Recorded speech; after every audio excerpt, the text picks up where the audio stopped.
Hello, friends, my dear UPSC civil service aspirants, those people who are preparing for the UPSC civil service examinations as well as the PSC civil service examinations, including other competitive examinations.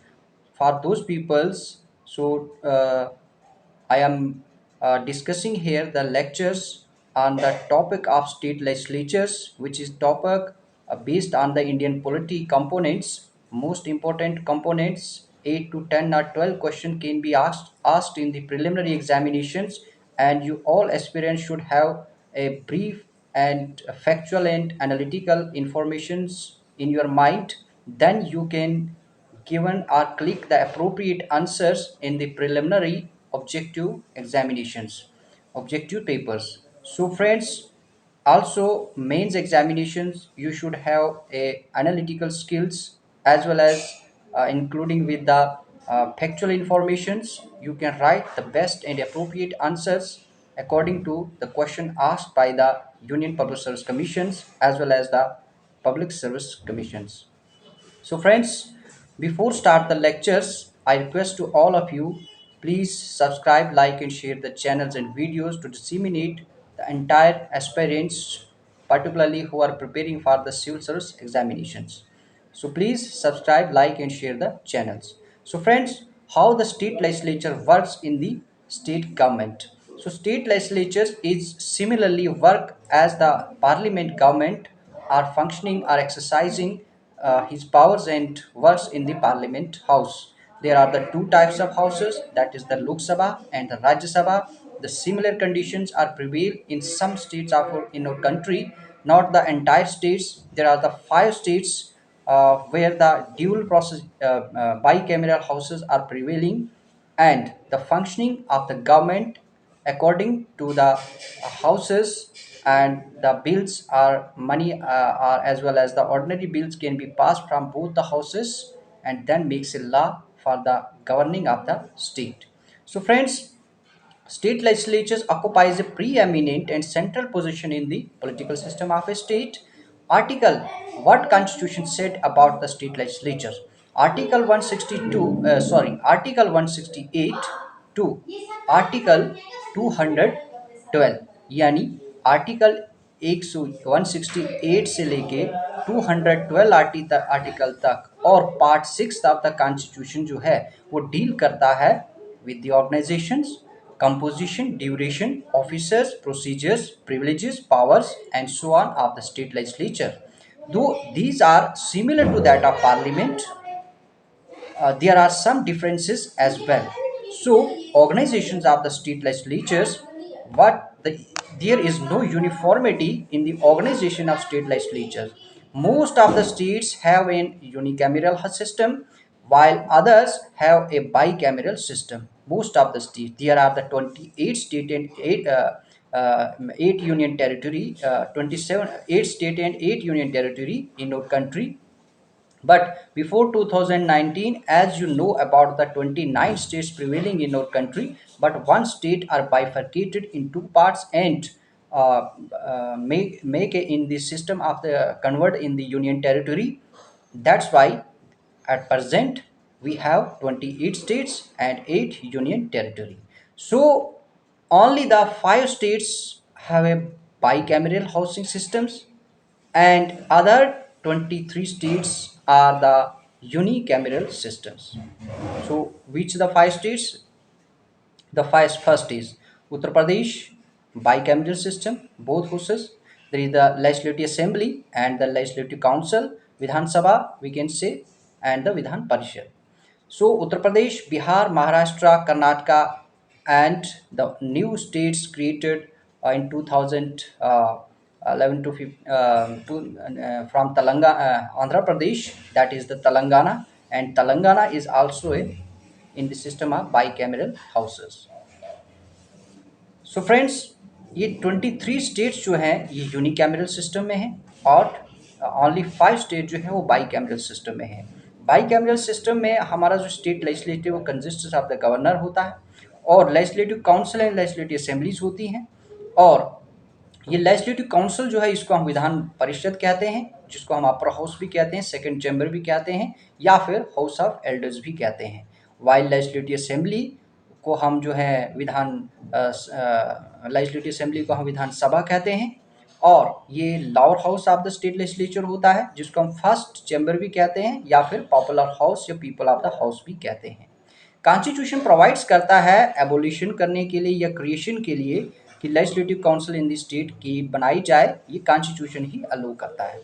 Accordingly parliament can abolish legislative council where already is exist और creates it where it does not exist. अगर legislative assembly of the concerned state passes a resolution to that effect, such a specific resolution must be passed by the state assembly by a special majority. That is a majority of the total membership of the assembly and a majority of not less than two-third majority of the member of the assembly present and voting. This act of parliament is not to be deemed as an amendment of the constitutions for the purpose of Article 368, and it passed like an ordinary piece of legislation, that is by simple majority. So friends, how the composition of houses, two houses are done in the legislative, in the state legislatures. So composition of assembly में जो strength होती है, legislative assembly जो consist करता है representatives को अपने, और वो रिप्रेजेंटेटिव्स डायरेक्टली इलेक्टेड होके आते हैं पीपल द्वारा अपनी अपनी कॉन्स्टिट्यूएंसी से, और पीपल उनको on the basis of universal adult franchise पर अपने वोट कास्ट करते हैं, और लाइक माइंडेड पीपल को इलेक्ट करके उनको असेंबली में रिप्रेजेंटेटिव के तौर पर भेजते हैं। सो इनकी जो मैक्सिमम स्ट्रेंथ होती है वो 500 होती है, और मिनिमम स्ट्रेंथ इनकी 60 होती है। इट मीन्स ये जो स्ट्रेंथ है वो वेरीज करती है 60 to 500, और डिपेंड करता है कि साइज ऑफ पॉपुलेशन उस स्टेट का कितना है। इसी तरीके से इन केस ऑफ अगर अरुणाचल प्रदेश, सिक्किम या गोवा को हम लें, तो उनकी मिनिमम नंबर जो है स्ट्रेंथ जो है वो फिक्स्ड है, वो है 30।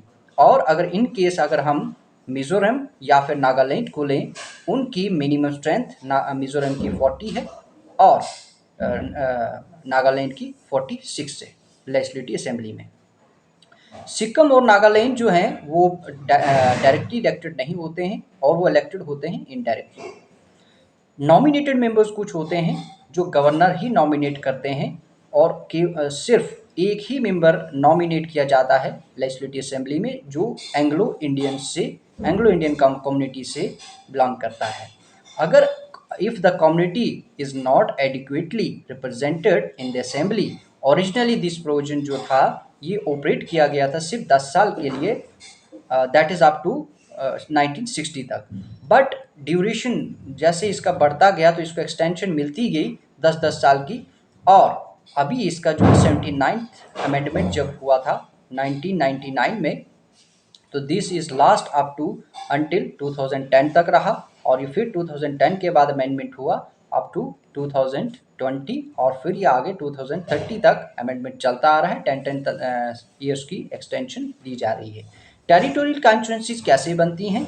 ये होल्डिंग ऑफ डायरेक्ट इलेक्शंस के लिए टेरिटोरियल कॉन्स्टिट्यूंसी का गठन किया जाता है, और असेंबली का ईच स्टेट जो है वो डिवाइड की जाती है टेरिटोरियल कॉन्स्टिट्यूंसीज में, और ये डिमार्केशन ऑफ दीज कॉन्स्टिट्यूंसीज ये कैसे की जाती हैं? ये उस मैनर्स पर होती हैं कि ratio between the population of each constituency and the number of seats allotted to it is the same throughout the state.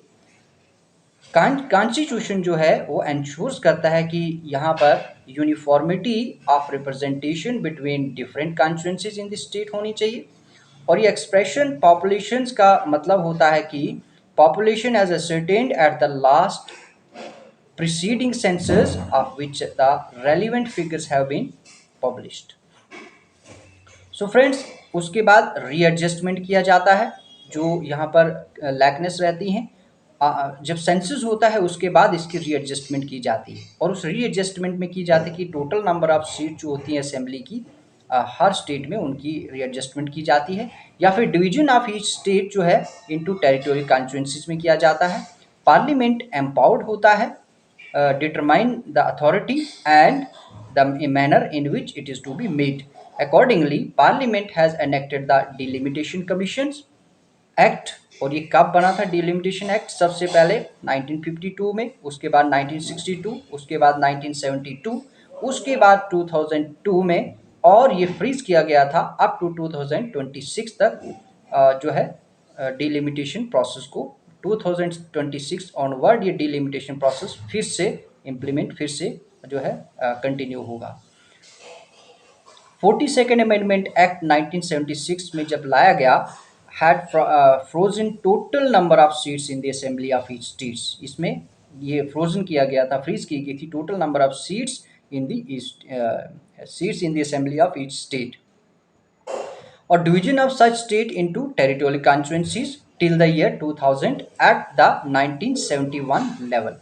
यानी 1971 लेवल में, 1971 में जो सेंसस हुआ था उसके अकॉर्डिंग। तो दिस बैन जो था, ये बैन जो था, ये रीएडजस्टमेंट हैज़ बीन एक्सटेंडेड किया गया था for another 25 years, that is up two year 2026। मैंने अभी आपको बताया बाय द, ये कौन सा अमेंडमेंट हुआ था? 2001 में हुआ था, और ये अमेंडमेंट कॉन्स्टिट्यूशन में 84th कॉन्स्टिट्यूशन अमेंडमेंट एक्ट 2001 के अकॉर्डिंग किया गया था। नेक्स्ट 25 ईयर्स के लिए फ्रीज किया गया था कॉन्स्टिट्यूंसी, ये एक्सटेंशन की, ये अप टू 2026 तक है, with the same objective of encouraging population limiting resources, limiting measures।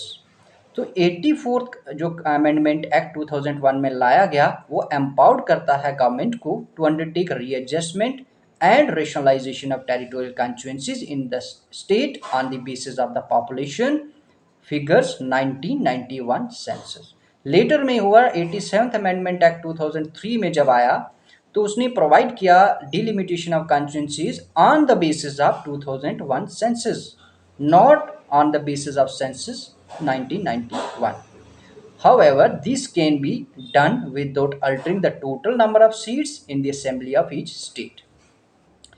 इसमें कुछ रिजर्वेशंस होती हैं जो इलेक्टेड मेंबर्स को इलेक्शंस के लिए उतारा जाता है। तो रिजर्वेशन ऑफ सीट्स रखी जाती हैं, वो दो रिजर्वेशंस होती हैं। उसमें रिजर्वेशन ऑफ सीट्स पर schedule caste and schedule tribe के लिए रखा जाता है, और कॉन्स्टिट्यूशन प्रोवाइड्स करता है इस रिजर्वेशन के लिए सीट्स को शेड्यूल कास्ट के लिए और शेड्यूल ट्राइब्स के लिए असेंबली में, हर स्टेट में, on the basis of population ratio.